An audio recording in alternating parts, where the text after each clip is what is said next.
biasa kalau malam Jumat saya akan mengundang tamu ke studio untuk menceritakan pengalaman horor mereka. Selamat malam Tante Roslyn.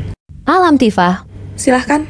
Kejadian ini Tante alami pas dinas di luar kota dulu. Waktu masih gadis ya Tan? Iya, jadi waktu itu pulang kantor Tante pengen nonton. Sama Om Mike? Sendiri sih, Tante naik ojek itu kan. Nah ternyata di tengah jalan ada bioskop, jadi Tante stop minta turun. Terus? Tante masuk ke dalam terus beli tiket. Rame Tan? Sepi sih, tapi pas masuk ke dalam teater, penuh orang. Oke.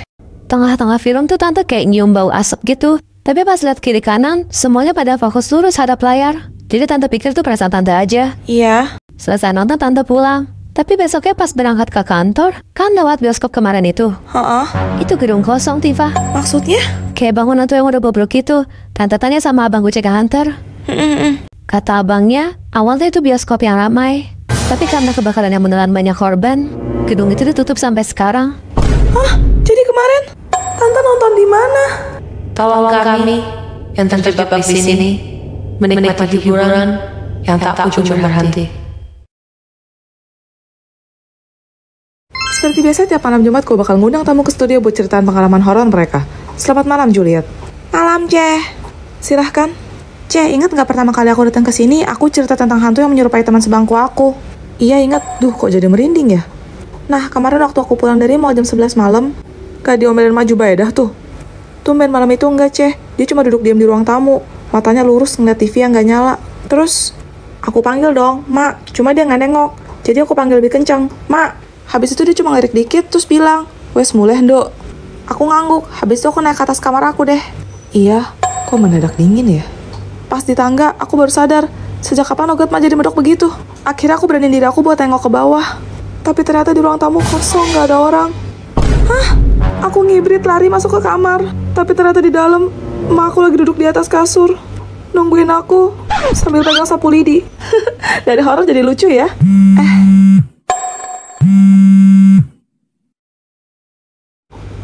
Halo. Ceh, ini aku Juliet. Sorry aku baru ngabarin. Aku gak bisa datang hari ini. Siapa, Ceh? Kamu siapa? Kamu udah tahu ya?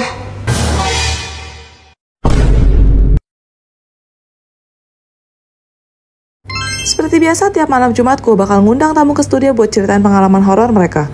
Selamat malam, Snow dan Aska. Malam. Malam, Ceh. Silahkan. Ini kejadian yang gue alami waktu gue nginep di apartemen Aska. Oke. Sorenya, gue turun berenang sampai malam. Dia nggak bawa access card dan gue lagi nggak di rumah. Gimana dong?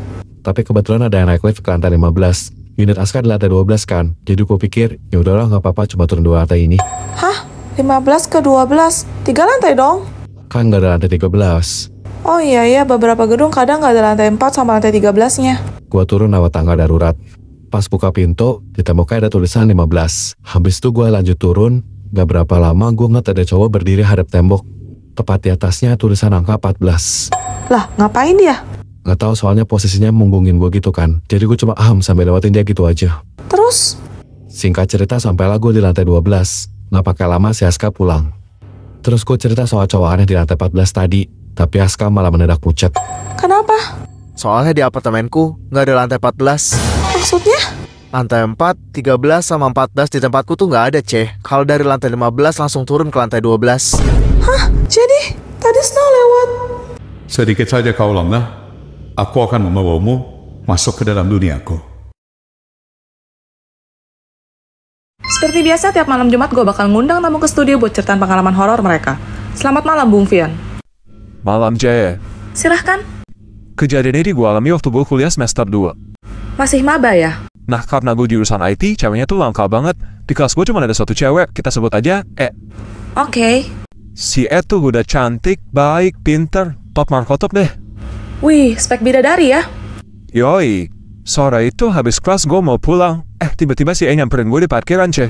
Cie. Si E minta gue anterin.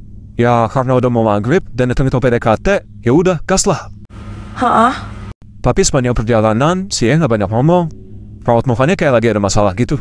Terus? Gak berapa lama habis masuk kompleks, si E bilang rumahnya di sebelah kanan yang pagarnya warna putih. Tapi baru aja gue nepi, tiba-tiba pintu mobil gue kebuka, terus si E udah hilang. Hah? Ya karena gue penasaran, gue pencatlah bel rumahnya. Yang buka tanda-tanda gitu. Terus gue tanya, apa si E udah masuk ke dalam? Iya. Tapi si tante malah nangis, terus bilang makasih udah nganterin pulang ke rumah. Maksudnya? Katanya kemarin si kecelakaan pas mau nyebrang, tabrak lari gitu, dan si langsung meninggal di tempat. Apa? Jadi? Temanku yang baik hati, terima kasih. Akhirnya aku bisa pulang. Seperti biasa tiap malam Jumat gue bakal ngundang tamu ke studio buat cerita pengalaman horor mereka. Selamat malam, Snow. Malam. Silahkan. Ini kejadian yang gue alami di awal masa pandemi. Waktu itu jadwal gue banyak yang kosong, jadi gue isi pakai olahraga kayak gym atau jogging. Sehat sekali ya. Tapi kalau pagi atau sore tuh ramai orang di taman dan lagi ketat-ketatnya social distancing, jadi gue prefer lari pas udah gelap. Oke. Hari itu Kamis malam Jumat, gue emang kemalaman sih. Gue nyampe di sana tuh jam 9 malam. Buset. Penerangan di taman itu cuma dari lampu tiang yang jaraknya per 3 meter. Jangan bilang lampunya warna kuning terus redup-redup gitu lagi. Yap, gue pasang headphone, gue puter musik terus mulai lari. Gak tau berapa lama gue lari, gue lihat di depan, di bawah lampu, ada orang berdiri. Kepalanya botak, pakai terusan warna biru. Terus? Gue lihat HP, udah 9.40. Saat gue lewatin, dia ngomong, "Ngapain, Dek?" Jelas banget kayak ngomong di sebelah kuping gue, padahal gue pakai headphone. Kok bisa? Karena penasaran, gue berhenti terus tengok ke belakang. Hah? Dia jalan mundur sambil senyum sama gue. Hah? Berarti dia menjauh dari arah lo? Iya, tapi setelah gue perhatiin lagi, dia bukan jalan mundur. Maksudnya? Gue lihat persis di bawah wajahnya itu, punggungnya. Jadi? Sebenarnya dia berjalan maju, cuma posisi kepalanya terbalik. Seolah-olah dia berjalan mundur. Kepalanya muter ke belakang gitu? Pulanglah, malam sudah larut. Apakah kamu tidak takut?